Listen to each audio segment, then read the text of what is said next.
사운드 오브 뉴스입니다. 김민아 기자 어서 오세요. 안녕하세요. 네, 들어볼 소리요. 오늘 4.19 혁명 기념일이죠. 기념식에서 학생들이 각자가 생각하는 민주주의에 가야 할 방향 이것들을 쭉 얘기를 했다고 하는데요. 뭐라고 얘기했는지 들어보시죠. 4.19 정신은 국가의 주인이 대통령이었던 것을 개인에게 이양하고자 했던 역사적 시도였다고 생각하는데요. 완전한 국민 주권주의를 실현하라는 국민들의 준엄한 명령이 있었다고 생각합니다. 우리 수동초등학교에서 민주주의를 외치며 거리로 나온 선배님들 이야기를 저희가 했었거든요. 항상 존경과 감사를 받는 나라가 되면 좋겠습니다. 민주주의가 개인의 행복과 권리를 추구하는 것은 당연하지만 자칫하면 이기적인 민주주의로 흐를 수 있습니다. 진정 국민을 위한, 국민에 의한 민주주의라면 소수의 의견과 인권은 품고 그들이 지향하는 바를 함께 고민해 줄 줄 알아야 한다고 생각합니다. 모든 분야에서 공정과 정의를 바로 세우는 것이 우리가 지향해야 할 민주주의입니다마는 아주 쉽게 한마디로 말씀드리면 억울한 사람이 없는 세상이 완전한 민주세상이라고 생각합니다. 방금 그 학생들 목소리 들은 게 초등학생들 목소리입니까? 초등학생도 있고요. 이제 중고등학생도 있고 그랬던 모양입니다. 참 어른들도 곱씹어볼 만한 아주 수준 높은 대답들이 많이 나왔네요. 그렇습니다. 이게 어떻게 보면은 정말 이제 우리가 상식적으로 그렇게 이제 갖고 있어야 될 그런 얘기들인데 사회적으로 좀 갈등 구조가 복잡해지다 보니까 우리가 너무 이런 것들을 좀 쉽게 잊고 있지 않나 이런 생각이 좀 많이 들었습니다. 또 이제 최근에 드루킹 사건 뭐 이런 것에서 보듯이 인터넷의 발달도 좀 민주주의에 대한 숙고 이것을 더 필요로 하는 그런 상황을 만들지 않았는가 그런 생각도 좀 했습니다. 오늘 4월 19일인데 4.19 하면은 독재한 거에서 민주주의 쟁취한다 뭐 이런 거잖아요. 그렇습니다. 이제는 이제 그 단계와 그 수준을 넘어서야 되는 거죠. 그렇습니다. 오늘 아침에 CBS 라디오 김현정의 뉴스쇼에 이제 바른미래당 안철수 서울시장 예비후보가 나와서 뭐 고문보다 여론조작이 더 나쁘다 이런 얘기를 했는데요. 이게 뭐 그렇게 말할 문제인지는 좀 의문스럽긴 합니다. 그런데 어쨌든 뭐 그만큼 과거와는 다른 여러 가지 복잡한 환경에 우리가 또 놓여 있는 것도 사실이라는 것이죠. 네. 민주주의라는 게 결국 더 많은 사람들이 자기 몫을 주장할 수 있는 이런 사회를 만드는 원리이지 않겠습니까? 이 과정은 늘 시끄러울 수밖에 없는 것이고요. 또 최근 사건도 좀 그런 관점에서 같이 보면 좋겠다 이런 생각도 좀 듭니다. 네. 다음 뉴스요. 남북 정상회담에 북미 회담까지 진도가 지금 빠르게 나가는 그런 상황인데요. 오늘 도널드 트럼프 미국 대통령이 미일 정상회담 공동 기자회견에서 북미 대화에 대해서 매우 긍정적인 언급들을 쭉 했습니다. 북한 김정은과의 만남이 세계적 성공이 되도록 무엇이든 하겠다. 한반도가 안정과 번영, 평화 속에 함께할 수 있는 날을 보길 바란다. 이렇게 얘기했고요. 예. 또 마이크 폼페이오의 방북에 대해서도 김정은과 아주 좋은 만남을 가졌고 매우 잘 어울렸다. 정말 좋은 사람이다. 이렇게까지 얘기를 하는 모습이었습니다. 네. 그리고 남북 정상회담 생중계하기로 합의됐다면서요? 그렇습니다. 오늘 이제 남북 정상회담 준비 회의가 있었는데요. 이제 어제는 남북이 실무회담에서 생중계 합의하지 않았습니까? 또 오늘은 또 이제 청와대와 북한 국무위원회 사이에 한 라인을 연결하는 그런 상황이 이제 된다. 이런 사실들이 공유가 됐습니다. 이에 따라서 북한도 TV로 남북 정상이 만나는 순간을 생중계하겠느냐가 관심이 모아지고 있습니다. 네. 김정일은 생중계를 안 좋아했다면서요?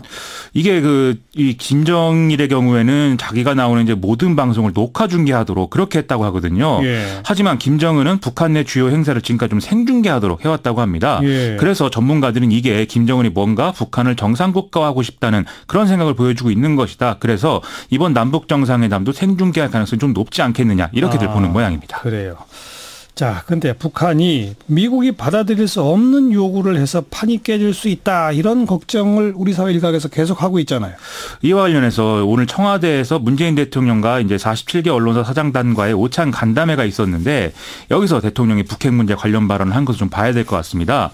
여기서 뭐라고 했냐면 북한은 핵보유국 인정이 아니라 완전한 비핵화 의지를 표명하고 있다. 이것을 좀 분명히 했고요. 네. 또 주한미군 철수 등 이런 미국이 받아들일 수 없는 그런 제안이 아니라 오로지 적대 정책 종식 과 안전 보장을 요구하고 있기 때문에 북미 대화가 이루어지고 있다. 이런 이제 상황 인식도 공유를 했습니다.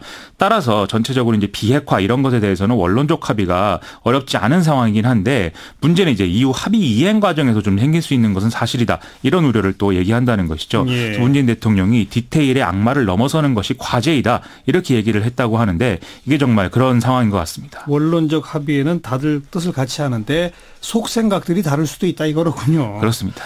다음 뉴스요. 박근혜 전 대통령이 지난 2016년 4.13 총선에 개입한 구체적 상황, 이것에 대한 증언이 나왔는데요. 오늘 박근혜 전 대통령 선거법 위반 사건 재판에 신동철 전 정무비서관이 출석을 했습니다.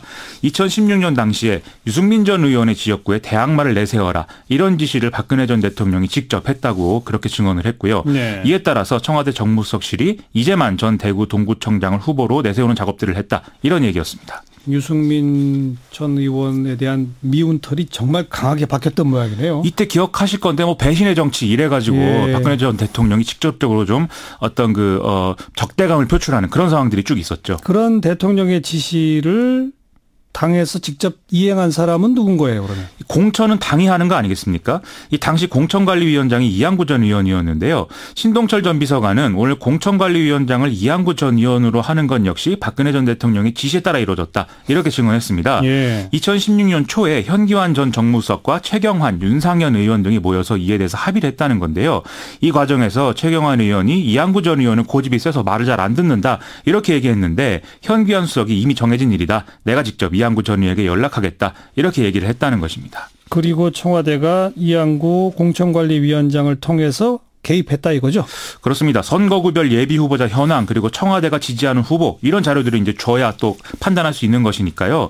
청와대가 수시로 이제 이런 자료들을 이한구 전 의원 측에 전달했다는 것인데요. 네. 이 과정에서 언론에 포착될 뻔한 이후에 이한구 전 의원이 탑승한 차량에 이 정무수석실 직원이 스쳐 지나가는 척하면서 유리창 너머로 서류를 넣는, 이런 거에 007을 연상케 하는 은밀한 방법까지 동원이 됐다고 하니까 예. 참 별의별 일이 다 있었다는 것이죠. 그 별의별 일 가운데 뭐 연설문 얘기가 나오던데 뭐예요? 이 이재만 후보의 경쟁력이 유승민 전 의원보다 높아야 이제 공천에 이제 말이 되는 그런 공천이 되는 건데요. 예. 이게 안 되니까 연설문을 청와대가 직접 써서 보내기까지 했다는 겁니다. 현기환 전 수석이 이것 봐라, 할매가 직접 연설문을 보냈다, 이런 말을 했다고 하는데, 할매가 누구예요? 여기서 할매가 이제 박근혜 전 대통령이 되는 것이죠. 아, 청와대에서는 할매라고 불렀던 모양이죠? 아마 자기들끼리는 뭐 그랬던 모양입니다. 그래도 소용이 없다 보니까 새누리당 공천관리위원회가 아예 유승민 의원 지역구를 이재만 후보자의 단호로 이제 단수 공천하는 그런 상황이 됐던 건데요. 예. 이후에 아시다시피 김무성 대표가 이른바 이제 옥새를 들고 부산으로 이제 도망가는 그런 상황까지 있었던 것이죠. 네. 이런 여러 가지 상황이 있었으니 선거가 잘 될 리가 없었다, 이런 얘기인 겁니다. 이게 그 당시 현기환 수석 밑에 있던 정무비서관의 증언이라 이거죠? 그렇습니다. 그래요. 조금 아까 2부 시작하면서 뜬 뉴스 시간에 그 다산 신도시 실버 택배 논란에 대한 얘기를 해드렸는데 이게 다시 또 뒤집혔다면서요? 국토교통부가 오늘 이 다산 신도시 택배 관련 국토부 최종 입장을 발표했는데요. 택배사가 실버 택배 신청 철회를 정부에 통보했다라는 얘기입니다. 이것은 아무래도 이 다산 신도시의 실버 택배 비용이 이제 세금이 들어간다는 면에서 여러 가지 반발이 일어나고 이게 이제 청원까지 가고 뭐 이런 상황 때문에 아마 이런 결정을 한 것으로 보이는데요. 예. 국토교통부는 뭐 이와는 별개로 어떤 이 신축 지상공원 아파트의 지하 주차장의 층고를 택배 차량이 출입할 수 있도록 높이는 등의 제도 개선은 뭐 따로 추진하겠다, 이렇게 밝히고 있는 상황입니다. 예, 아파트 설계상의 문제 때문에 자기들 편의를 위해서 이렇게 일이 벌어진 걸 세금으로 해결을 도와주는 건 문제 있다. 여기에 국토부가 동의한 것까죠? 동의라고 해야 될지 어떤 그런 여론을 의식한 것은 사실인 것 같고, 그리고 택배사가 이제 신청 철회를 한 부분이 있기 때문에 그런 여러 가지 상황들이 좀 고려된 그런 상황인 것 같습니다. 아무튼 이 논란은 계속 좀 이어지겠네요. 그럴 것 같습니다. 수고하셨어요. 고맙습니다. 김민아 기자였습니다.